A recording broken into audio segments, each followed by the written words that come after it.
Good Monday morning, everyone. Oh Monday. my goodness. We're gonna survive this Monday, I promise you guys. But you guys listening to Author Talk with me, Amy, Russell, and Sandy is our guest today. We're our guest co-host today. Is what I would say. But before we get started, I want to show you guys my shirt. And if you aren't watching, I'll try to describe it, but it's just funny. All right, so you see the front of my shirt with my little cow on it from the solar eclipse, right? But in the back, it says I got moons, and I loved it because it's like moon, like a cow. Because we went and saw the solar eclipse in Gatesville, and nobody. I mean, not that nobody was there, but it wasn't packed at all. Gatesville after all. Well, I got because they advertised that Belton was the center of totality, and so I think everybody went to Belton or Temple or right in that area. Well, that's interesting because Gatesville was like right in the center. I mean, we got over 4.5 minutes of it. So it was interesting. But, it was so cloudy that day here in Texas. So a lot of people didn't go, or they were going to Waco. And I'm not one for long car rides and adding more to traffic on top of that. Plus, you only have 1,000 things to do every day. I know.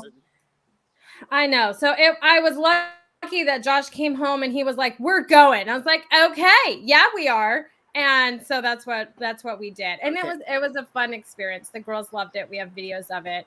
I got in trouble about the eclipse with my wife. Oh my goodness. Leave it to you to get in trouble over an eclipse. I know. The night before, she's like, "It's so cool, blah, blah, blah." And I was like, it's mathematical. Who cares? It's just something that happens. There's nothing magical about it. And she was like, "You are so blankety blank, blankety blank." Oh, hey. Well, I mean, so okay. To be fair, I was in the same boat as you. I was like, I'm not going to, it's going to be cloudy. I don't want to drive where it's going to be cloudy. Hey, Marianne, how are you?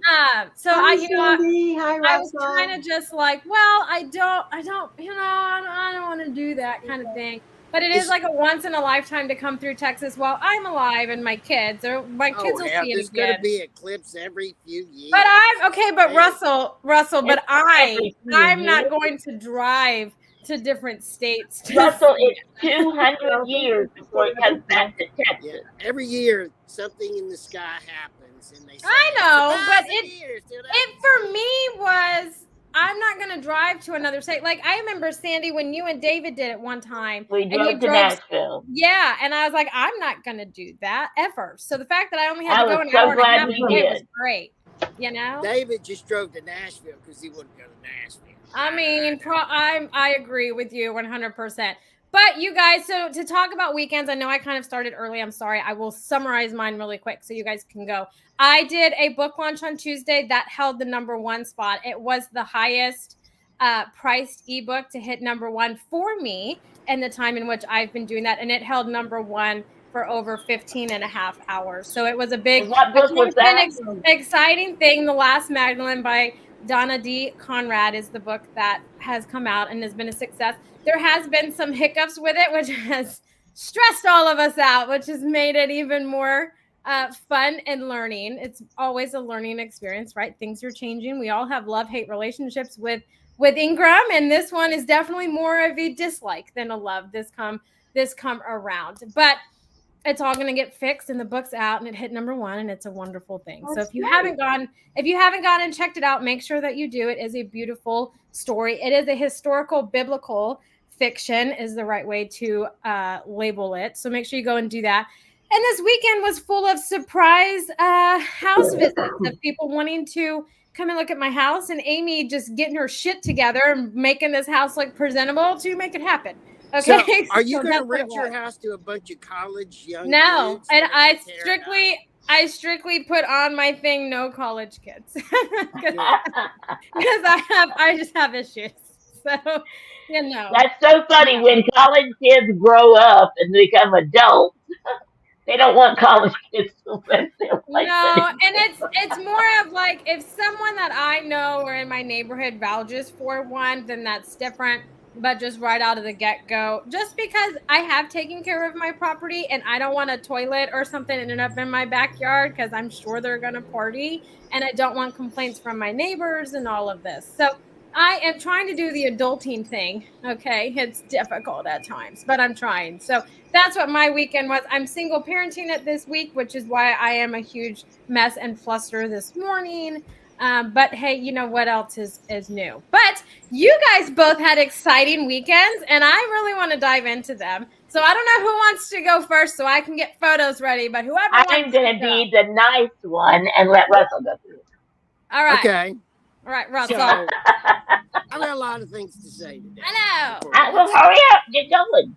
So the first thing is I flew to Houston this weekend, and my son got married, and they had me perform the ceremony, and it was really, really beautiful. The whole family was together. It was a wonderful occasion. We're all very happy. Danny is our new member of our family, and we're so happy to have her. Oh, how great. So that was. I'm so happy for Will. So, that he just looks so happy. He was so happy. And there's a place called Soul Gardens in Houston that has the best original Korean food in multiple states. Nice. And we actually ate there 3 nights in a row because we have not found any place in Atlanta that even compares with the place. Russell, what is it called? What is it called, Russell? Soul Gardens. Where is it? And it's on Long Point. Long Point. And the last night we walked in, the restaurant staff started laughing at us. They were like, "It's time for you to go away." Anyway, it's beautiful.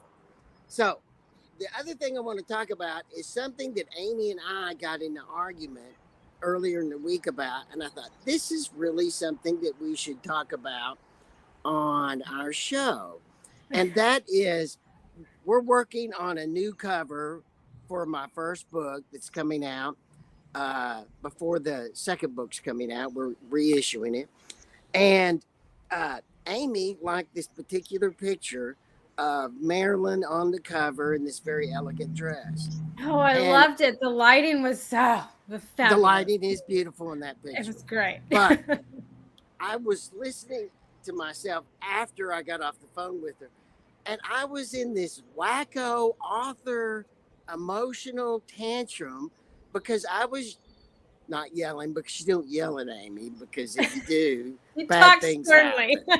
But I was emphatic that Marilyn wouldn't wear a dress like that.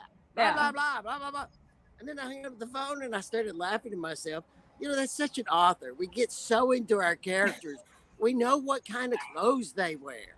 And I just started laughing at myself. And that's just a story about how how wacko authors can be and how wacko I was. Because I was certain when I was talking to Amy, Marilyn would never wear that dress.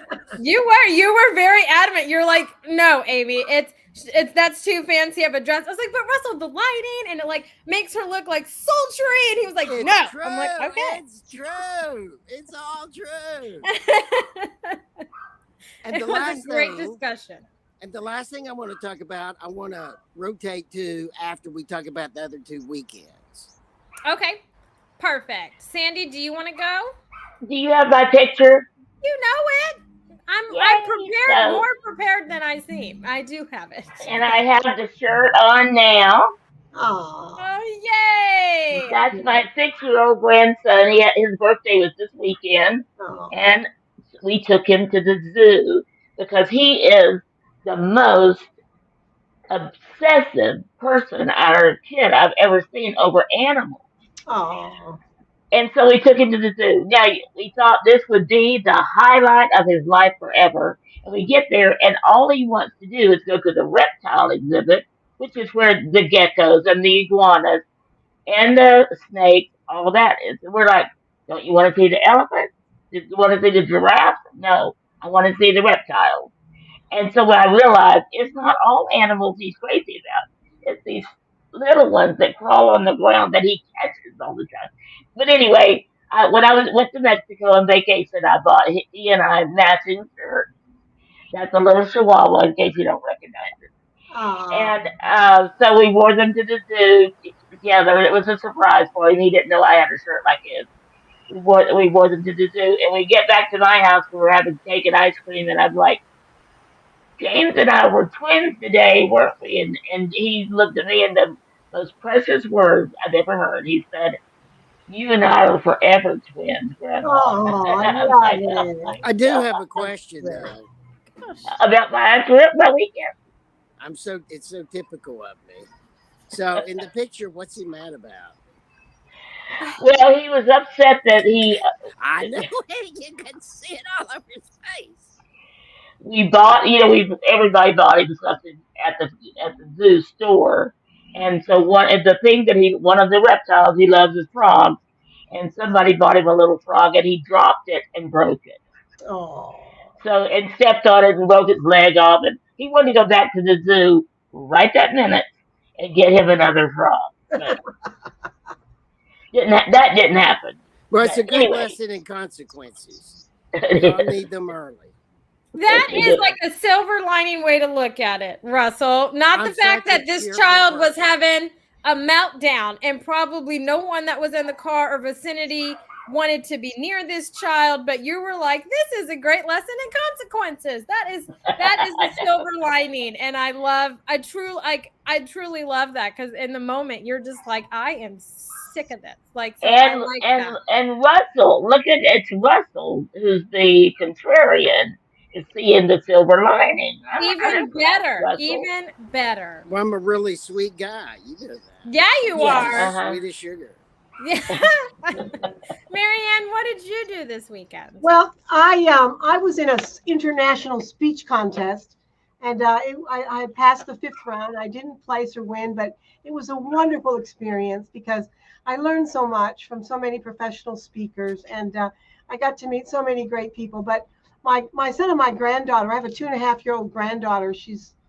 Her name's Scarlett, and she came over, and I just put a new book out, and she picked up my book, and she said, "My Mimi has a book," and you know what? That meant more to me than any review, than anything that she knows. That her Yeah, that's a baby win. has That's a a book, win. and she's a sweet little girl. She's 2.5, and she's just adorable. So I understand the special moments we have with our grandkids. They're just nothing like it. And I would my heart, give all of my children away to just keep the grandchildren. yeah, I could give, yeah. I mean, my son said, "Mom, you just, you're so." I said, "She's my first I don't think I grandchild, keep you my know?" grandchildren too long, though. I keep them a while. That's true. That is one of the reasons they're so special. They get to go home when they're tired Maybe and that's what it is. That's what it is. Because we only see them when they're sweet and adorable and loving, and when they're not, they go home. Okay. So the next thing I want to talk about is while I was in Houston. You're muted, Amy. Nobody can. I hear you. know. I was just like, wait, I was doing shares, but I'm ready now. Continue. While you were in Houston, please continue. Okay. While we were in Houston, we went to a farmer's market on Saturday morning in Memorial area. And I noticed this author selling his books in the farmer's market. And the reason, and I usually ignore these guys because, as Sandy knows, we've had millions of arguments over the course of 9 years on this podcast about whether this is mathematically profitable over time or not. Sandy's believes in these type of appearances, and I've always said the algorithms are wrong, the math is wrong, and so we've always disagreed. But this guy has found a niche that I wanted to talk about on our book podcast with authors. So what this guy does, number one, he picked a farmer's market that has the clientele targeted that he wants. And what is that? Well, he's a children's book author, so he's looking for families. He's looking for parents, mostly He's mothers and looking for grandparents. moms, Grandparents. younger moms Smart. with kids, right? Yeah. And the memorial, it was packed with mainly women and tagging along some of the men, and just as many dogs, by the way, between 25 and 45. It was packed. And this is also a very prosperous area. And he went, and if you'll put the picture back up, I want to show you. Okay. This guy went all in. So he had a tent made. He has very colorful books, children's books. He had the whole tent made of the cover. You can see it up above. All around the sides is cartoons from his books, and he had stand-up additional in the middle of the hall where everyone's walking, and then he had his covers there, and then he had another guy and him, and they weren't acting goofy, but they were acting inviting, like it was comfortable to visit with them. And was his tent popping? Like, did he have a lot of people in his tent? Well, there's one of my many grandchildren right in front of you. They were lined up. There was a line almost as long as the coffee line at the Saturday morning farmer's market. And the coffee line is the longest line at every farmer's market. Yes. And it was just popping. And he had 4 or 5 books, and you could see in front he had tons of printed material. Everyone was grabbing it, and they were signing and doing little pictures. The guy was it was a total hustle. I don't mean in a pejorative way, but in a very positive way. He was marketing his book as hard as he could, and he was being very profitable. I was impressed, and I thought, I got to take a picture. I actually went and bought some sourdough bread for my daughter's house. And then I thought, I got to go back and take a picture of that. Creative. Well, we've always said that children's book authors have to get in front of moms and grandparents, and farmers markets is one of the places to do that. And we know Valerie does it. But Valerie does it. She gets into school events too, all kinds of cool stuff. And Russell's right. And it's every author, not just the children's book authors like Marianne. Now every author needs to be in front of the people. No, they don't. Not saying they all should be at the farmers market. They all should be in front of their audience. So Marianne is a recruiter. She's got books. Her first book was on recruiting, and then now she's got her other books. 2 more. I saw Marianne. I was excited for you when I looked and saw you had 2 more books. So, but those are for people that are either looking to advance their career or get a job because they don't have a job or whatever. And where would she find those people? And that's great. That's great. That's why. Well, this book, though, Sandy, this third book is called Revolutionary Results. It's not just about finding a job. It's about becoming your best self. And it's about how in life there's so many lessons. I talk about blue herons. I talk about baseball.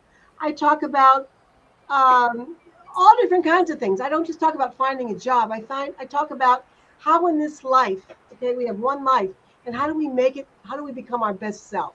But more and you know what? That was an underlying theme even for your recruiting book, because you always have believed that people should be searching for their best life ever and all that. So those positive influences, those positive stories are actually what has made you one of the most unique recruiters out there. So. But I have to say, I'm very, very grateful. God was with me on this book because the foreword is done by the CEO of Dale Carnegie of Texas. Oh, wow. I heard him speak in Fort Worth, and I spoke there too. And he came on my podcast show, and I let him. He wanted to see the book before it was printed, and he agreed to do the foreword. And Dale Carnegie's book, How to Win Friends and Influence People. Warren Buffett said, out of the 5 best books ever written, was one of them. But that book is. I read that book. I got to tell you, that book's a little dated. It's a little dated. It's what? It's dated. The original Dale Carnegie book. If you do some of that stuff now, it's just. But I think I agree with you, Russell. Some of it is outdated. But I think that the theme, the premise of that book is life's about relationships. And I think whether you're trying to find a job, And my or you're wife trying to keeps find telling me that. huh? My wife keeps telling me that. I think it is.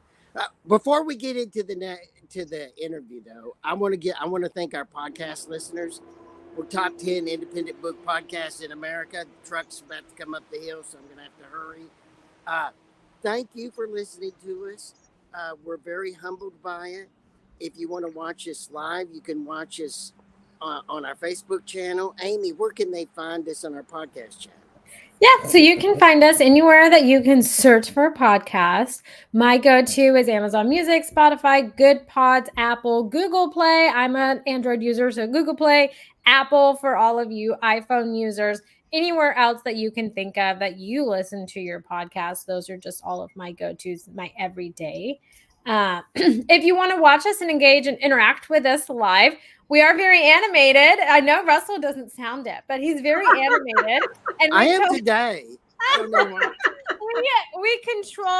we try to control our facial expressions and what comes out of our mouth. I don't think Russell tries. It doesn't always come across, but we try. Okay. I talk a lot with my hands. We laugh at ourselves and at and with each other. So come on over, engage in our comment section in our group or any one of our social media platforms. We go live every Monday at 10 a.m. and we upload right after that. So if you're listening to us later in the week, we hope you have a fantastic week. We're so grateful and humbled that you guys are listening to us. So that's enough from all of us. Let's get Marianne talking about her book, Sandy.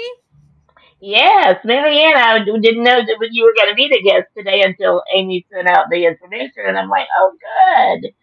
Most of the time when I come on as a guest person, I don't even know the author, and so this has been was nice. But hey, I know Marianne. So tell me about. So I haven't seen you for a few years, and so tell me what's been going on in the world of Marianne Fairmouth, author, in the last few years. Well, first of all, let me say I am so humbled and honored to be here, and I really appreciate the invitation. You know, Sandy, God bless her, was with me in my very early days when I was thinking about becoming an author, and she gave me so many good tips, and that was a few years ago. And, you know, through COVID and all of that, you know, I'm a recruiter on a recruiting firm I have since 1987. I have a global podcast show, A Career Can Do, and I also am a nationally syndicated columnist. I write for the USA Daily Post and Times. And the reason this book came about, really, Okay, you said that way too fast. Okay. You're a Thank you, columnist for Sandy. him. Thank you. What? I did not get the publication Did that you you say are a that you columnist write for the I write for USA? I work with the Price of Business show, and he is nationally syndicated, and he owns the USA Daily Post and USA Daily Times, and I write articles every week for that show. And the reason that happened, and why this book is out, it really was an example of a lesson in integrity. And let me tell you what happened. During COVID, a candidate that I placed 17 years ago called me and said, "Get me the heck out of here." He didn't say heck. "Get me the heck out of this job." I said, "What are you talking about? You've been there 17 years. You're making a whole lot of money. It's cold. There's no jobs out there." He said, "They're bringing a millennial over here from the home office in another country, and I don't like working with him." I said, "Well, before you jump ship, try to make it work. Did you go take him to lunch? No. Do you play golf? Yes. Does he play golf? Yes. Well, go play golf." "I'm not going to do that." I went out of here. I said, "Well, I'm telling you what's best for you, okay? There's no jobs out there at your level right now." He said, "All right, if you're not going to help me, I'm going to go to your competitor." I said, "You go to my competitor." So the competitor, he went to my competitor, one of them, and he sent him on 2 interviews, both significantly less money than he was making. So he came home to his wife that night, and he said, "You know what? Marianne told me the truth. I'm going to make this work." Took him to lunch, played golf. So about 6 weeks later, I'm at HEB, and I know this guy's wife because they don't live too far from me. And she said, "Marianne." I said, "Well, thank you so much for telling John what you did." I said, "Why?" "You know what? We just got a $50,000 promotion. We're going to Dubai for our last year." "Thank you. By the way, I have a friend that has a syndicated show. Why don't I talk to you? Talk to him." That's how this book came about. All right. So That's a great story. That is a great story. Life lessons about relationships, integrity, and contributing to the world. I guess what I'm telling you is I told that man the right thing to do for him, not about my fee, all right? The right thing to do for him. And the universe came back around and put me in touch with somebody that now I write for, nationally syndicated. So this book, uh, I'm a little bit of a creative type, all right? I think in a past life, maybe I had a little gypsy spirit in me. But this book is about all kinds of experiences I've had, rising like the phoenix, a recipe for success. You are the greatest gift. Father knows best. Relationships I had with my dad. The value of humor is no laughing matter. It's this book taking the ancient wisdom of Athena. This book is about experiences and old world epiphanies, old world uh, information that we can use today about how to create our best life. So this is my third book. It's not just about finding a job, it's about finding a better life. But my heart is in this book because it's helping, I think, people, like it says back here, learning to find the moments that spark personal and professional inspiration. But the way I live my life and what this book is about is the more we can help somebody else, the more the universe is going to help us. Okay? It's not just about making a lot of money or making a lot of fame or being Miss Hootie Tootie. It's about what are you going to do in your life to help somebody else? Because in my opinion, I think that's what it's about for me. Okay? And I'm just grateful that I met Sandy many years ago because I was on the fence about writing. And Sandy said, "You can do this. Give it a try. Go ahead. Try it." Remember, Sandy? That was how many years ago? That was, my first book came out in It was 2017. You were on our podcast when that happened. Yeah. So somewhere in our YouTube bank, there is a previous interview with you from when that happened. I think so. So people can go back and watch it. Yeah. Yeah. Yeah. That So was when you were like trying to break into speaking, if you remember, and you were a little bit nervous about it, but you were pushing forward. yeah. So I think for everybody listening, Zig Ziglar said something really important. When you tell yourself no, N-O, you don't know, K-N-O-W, what can happen. All right. So try it. And even if you fail, you're going to learn something. So, you know, I've been lucky in my life to meet people, influential people like Sandy and you guys and other people that have encouraged me to keep going, to try new things. And I think I'm so glad I was able to meet those kind of people because writing, I love to write. All right. And writing is like, it's therapeutic for me. It helps me relax. It helps me, calm down because I'm a type A personality. I'm always going, going, going. So, She's definitely a type A personality. I'm familiar. huh? Yeah. We I know we've had some great times, really. We didn't always agree on everything, and sometimes I tell her things about marketing, and she's like, "No." But she was always a great, great, great friend and a great client. And I really did appreciate it. And we went on a cruise together, so we had a Yeah. great time back then. Oh, that cruise But was amazing. it was. I want to talk to you about something that you've done very well.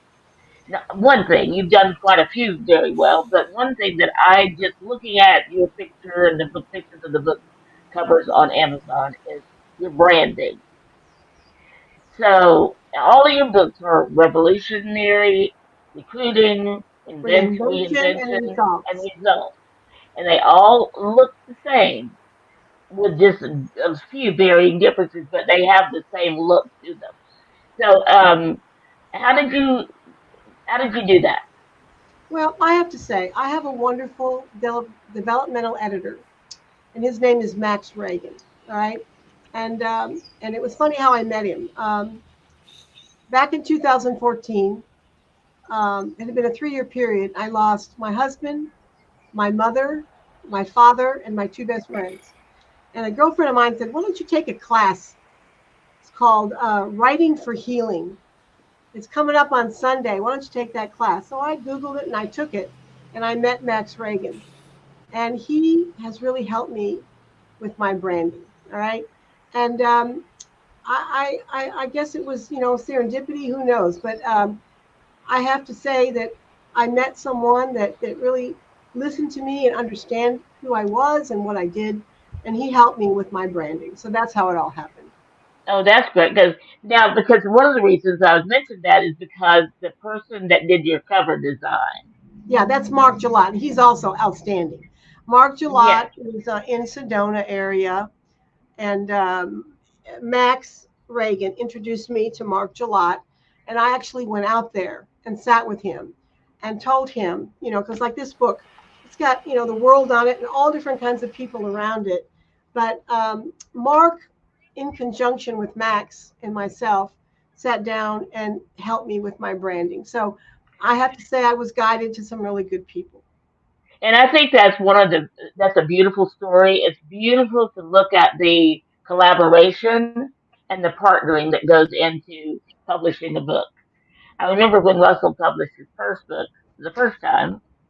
I had just met him at one of the Writers Guild conferences, and we did a lot of collaboration, and it wasn't always like we didn't agree most of the Yeah, time. but it was beautiful disagreement where we were It seeking the was, it truth in was. our I used to discussion. go over. We'd sit down with our laptops. I'd go to his place downtown Houston when he still lived in Houston, and we would go over everything. And I learned so much about the Amazon algorithms from Russell because he knew. I mean, we watched this like a very carefully to see did he make money more than his advertisement? Did he make it up above and beyond that? Or did it just look like, sometimes it looked like he made a lot of money, but really, when you considered how much he had spent, he didn't. So I learned that from you, Russell, and that was great.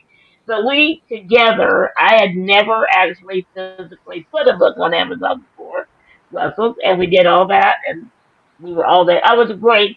And then his book launch was such a huge success. I really, really think back to that a lot and some of the experiences we had there. And you too, Marianne. So I want to um, just look at, and then I met Mark. I was in Sedona. Marianne said, "I'd love for you to meet my cover designer," and I got in touch with him, and he came over within like 5 or 10 minutes. He was at the house where I was staying. So I'm like, Yeah. and If it I was an artist, I'd want to live in Sedona too. Oh, I love it. wouldn't you? Oh my That's where God. you live if you're an artist. It's cool. Oh, And it's by the fabulous. way, Max has been on this show.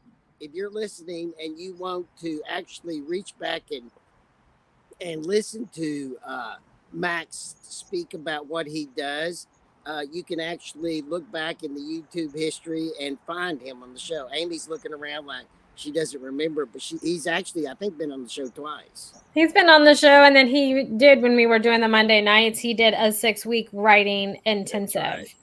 Yeah. And his I know. website is howlerdeckpress.com. He's amazing. He's absolutely amazing. And he's helped me So that's grow so much. I and mean, that's great. I love that. And I think my point was publishing a book is it takes a village to publish a book. And it takes someone being the general contractor, which is Amy, and then her knowing or the author knowing who to bring in for different pieces of it. I love that. And I think you've done a Yeah. fantastic job I got in to that say, area. this is about Amy. Amy knows tons of people in the industry now. And when there's I'd like to do this. If Amy doesn't do it, she knows someone who does. She's like, That's in very true. one of those gangster movies where you there's always a guy that knows a guy. That's the important thing. You got to have somebody who knows a guy that you need. Yeah. That's Amy. She Yeah. knows a guy. Amy's the one that knows a guy that can get you what you need. Whether you're unhappy with your current person or a person I've paired you with and you need somebody else, Amy knows another guy that can fix your problem. So I like that, like mafia, like I like It's that. true. It's a good story, isn't it, Amy? Okay, this She knows show a will guy. now be called The Sopranos. I love it. Oh, I like it, Russell. I like it. That's a good one. She's a good fellow. She's a good fellow. He is a good fellow. Yeah, I've seen that movie too. So, anyway, so Marianne, congratulations on it. You've done a great job. What's next for Marianne Fairbaugh? well, I think what's next is, recruiting is changing, and AI, I think, is going to change some things in the job market. Excuse me. So I think what I want to do is do more speaking and workshops and go into companies and actually talk with managers about how to attract and retain the right person. So I think my next step would be to do more workshops and consulting inside of companies as opposed to just placing people, because I think things are changing quite a bit. And I think if people, mainly the employers, know, how to attract, and we also have a unprecedented talent shortage. After World War II, when all the soldiers came back from the war, we had a surge in population. All those babies that were born back then, and who we call now the baby boomers. Well, there's never been a surge in population like that since that time. So we have a shortage, and for every 4 baby boomers that retires, you have 1 person available, which means you have a gap. So you have a shortage. Whenever you have a shortage of any commodity, whether it's potatoes, generators, or people, what happens? Prices go up. So salaries now are higher than they've ever been, because post-COVID, you've got people hiring like crazy, you don't have enough people. So the applicants are in the driver's seat. So if I can go into companies and help people how to make a good hire, and it's not just about making a lot of money and everything. Well, that's important, but it's about work-life balance. It's about family now more than ever. And employers have to understand things have changed, right? Things are different now than they were pre-COVID. And if I can go into companies and help them make a good hire, and more importantly, have them stay, but it's about relationships. It's about understanding. It's about not being so rigid like you were probably before, right? It's not working anymore.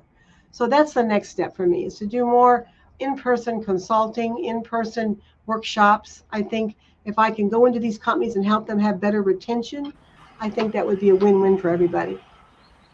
Russell. Okay, I'm dying to ask a question. Okay. Because this is something that my wife and I talk about over coffee. So, Marianne, you talked about rigidity and becoming more flexible for your employees, because the next generation is demanding some things that a generation of mine might not have welcomed. And it will, in the 80s when we were busting, it wasn't like that. So how do you approach corporate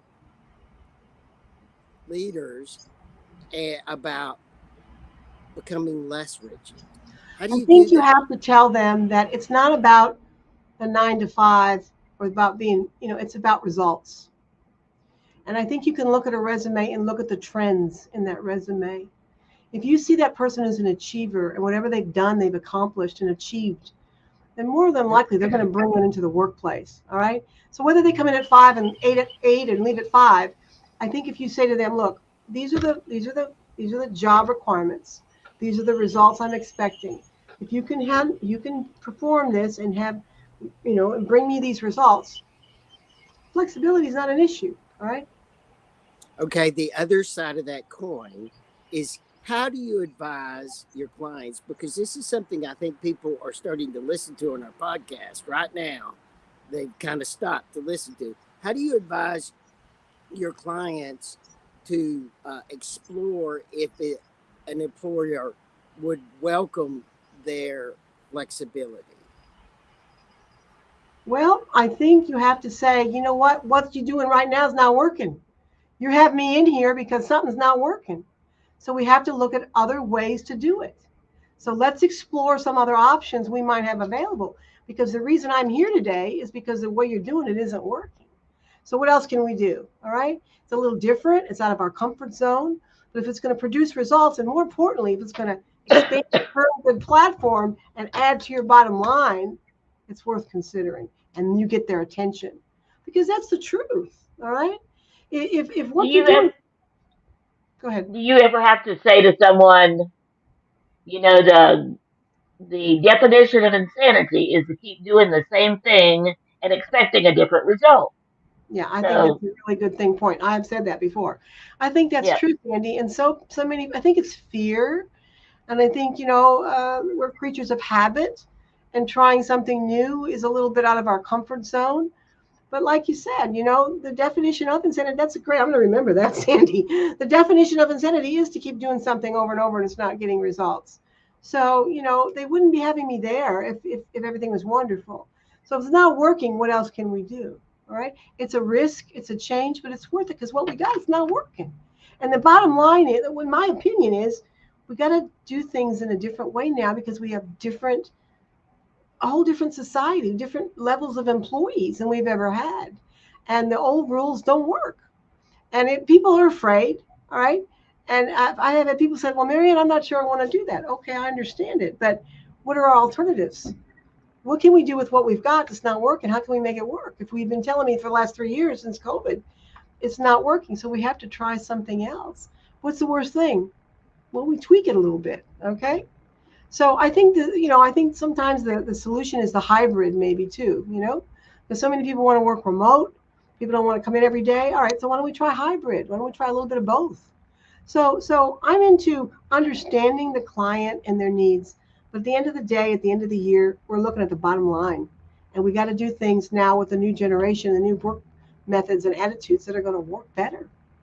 Okay, or if we keep having lower profits, keep having your competitors beat you out. Why are they beating you out? What are they doing that you're not doing?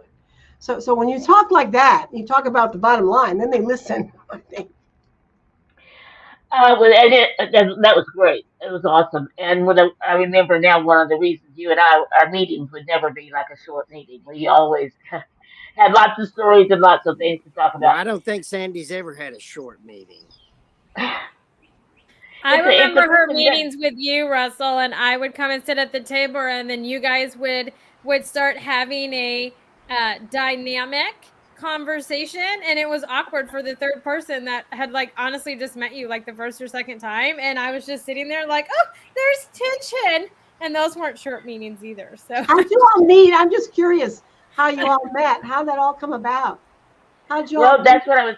I went to, and I was not a speaker. I just went as an attendee of the Houston Writers Guild conference, and went to one of the breakout sessions, and it was on um, marketing, publicists, and a few other things, editors, a few other things thrown in there. And it really was kind of funny because Russell stood up and asked the question because she said everyone needs someone to be helping them with their marketing and they need a publicist. And Russell stood up and said, well, where would you find one?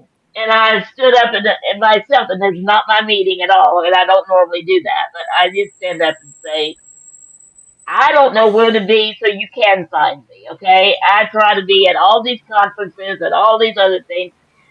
So here I am. I'm a publicist.